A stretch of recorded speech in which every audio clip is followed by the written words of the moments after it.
পারে জুলুম করেছো, তুমি আমার রহমত থেকে নৈরাশ হও না।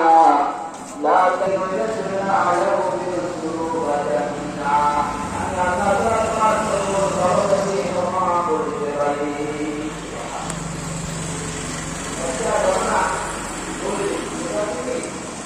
আমরা আমাদের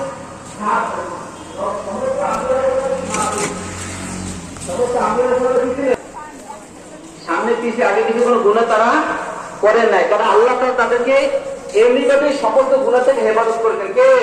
সাহাবীদের থেকে আল্লাহ তাআলা কিছু গুনাহ করাইছেন, আল্লাহ